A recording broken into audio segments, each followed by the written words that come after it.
काशी। काशी अनंत है। कहते हैं कि काशी का आज तक कभी अंत ही नहीं हुआ है।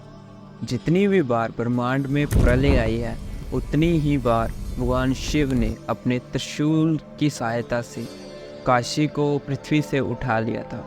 हम जहाँ तक काशी को सुनते हैं, हमने सुना होगा कि काशी में लोग मरने के लिए जाते हैं।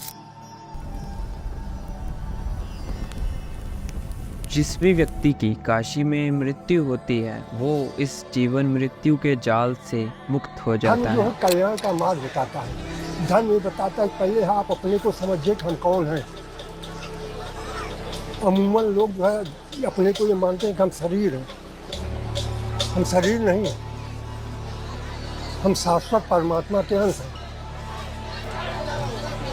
न हम संसार के हैं, न संसार हमारा है, न हम शरीर के हैं, न शरीर हमारी है। हम परमात्मा के, परमात्मा हमारे हैं। ये शरीर परमात्मा की दी हुई है, ये संसार परमात्मा का दिया हुआ है। मतलब उसको मुक्ति प्राप्त हो जाती है। ऐसा क्यों है? भगवान के मन में ऐसी कौन सा विचार आया होगा कि उन्होंने इस स्थान को मुक्ति क्षेत्र के रूप में बना दिया। और काशी में कहा जाता है कि 12 ज्योतिर्लिंगों में से एक ज्योतिर्लिंग वहाँ पर भी है। बहुत दूर दूर से लोग वहाँ पर दर्शन करने आते हैं भगवान शिव के।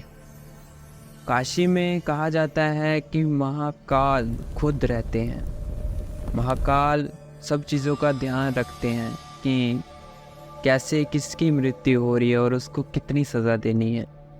मृत्यु के समय कहते हैं कि हमें इतना दर्द होता है, अगर कोई व्यक्ति काशी में हो तो उसको इतना दर्द होता है कि जो उसने पूरी ज़िंदगी में पाप किए हों, वो एक ही बार में उसका दर्द के माध्यम से पूरे हो जाते हैं। पर काशी ऐसी कैसे बनी? काशी में चिता की अग्नि कहते हैं कभी ख़त्म नहीं होती है। 2400 घंटे वहाँ पर आग लगी रहती है। 2400 घंटे वहाँ पर मृत्यु होती रहती है और लोगों की चिताएं जलती रहती हैं। सुनने में हमें डरावनी भी लगती है ये चीज़, क्योंकि जिस जगह पर इतनी मृत्यु हो रही हो, वो कैसे इतनी पवित्र रह सकती है। बट काशी तो है ही पवित्र। वहाँ पर कहते हैं कि किसी को ज़्यादा डर नहीं लगता है, क्योंकि भगवान शिव और माँ गंगा खुद वहाँ पर रहते हैं, तो कोई व्यक्ति कैसे ही डर सकता है। इसी के साथ कहते हैं कि काशी में एक मुक्ति घाट भी है, जहाँ पर लोग मरने के लिए आते हैं। कहते हैं कि जिन लोगों की मृत्यु होने वाली होती है, या फिर डॉक्टर्स ने उन्हें बोल दिया होता है कि आपकी मृत्यु थोड़े ही समय में हो जाएगी, वो काशी आकर रहना शुरू कर देते हैं कि उनकी मृत्यु काशी में हो और वो जीवन मृत्यु के जाल से मुक्त हो जाए। ऐसी चीज़ें हमें सुनने में मिलती रहती हैं। बट आज तक हमें ये नहीं पता है कि काशी असलियत में बनी कैसे थी, कैसे इतनी महान भूमि बनी, कैसे बनी। इस चीज़ के बारे में हमें कुछ नहीं पता है। कहानी को मैंने शिव पुराण में पढ़ा, उसके स्टार्टिंग में ही ये कहानी का उल्लेख आ जाता है कि कैसे ये ब्रह्मांड बना और कैसे भगवान शिव ने काशी को बनाया।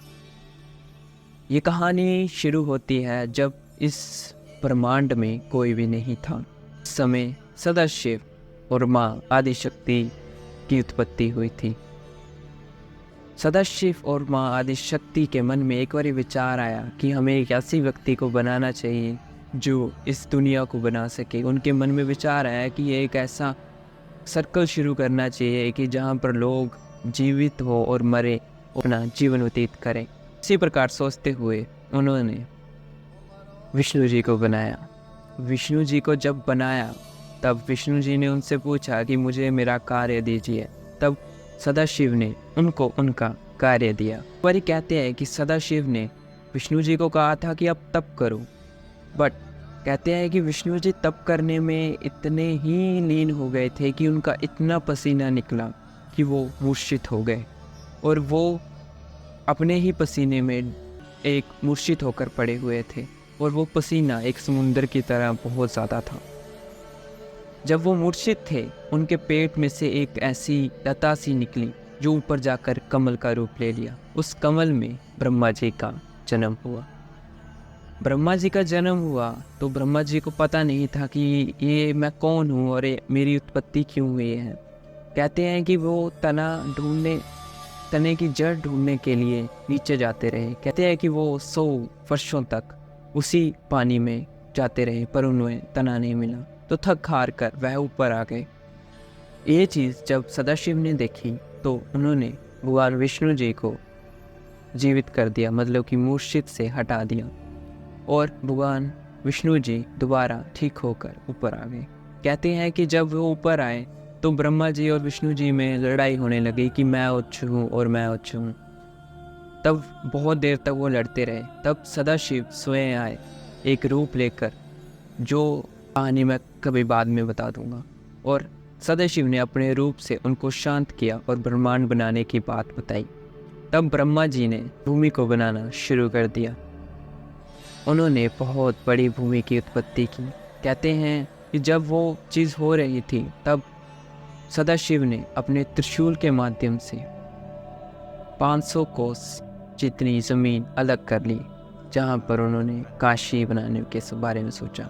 उनके मन में विचार आया था कि जब ये सब बन जाएगा तब मनुष्य अपने कर्म कांड के चक्रों में ही फंसा रहेगा, अपने कर्मों को ही बार बार भुगतता रहेगा।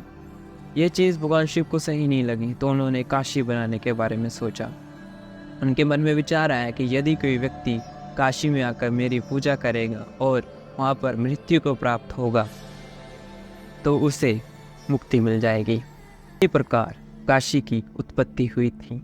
और जब भी इस ब्रह्मांड में, मतलब कि ब्रह्मा जी का एक दिन पूरा हो जाता है, तो इस ब्रह्मांड में प्रलय आ जाती है। उसी प्रलय के समय भगवान शिव अपने त्रिशूल के माध्यम से काशी को अलग कर लेते हैं, और जब दोबारा बना दिया जाता है सबको, फिर काशी को वहाँ पर रख देते हैं।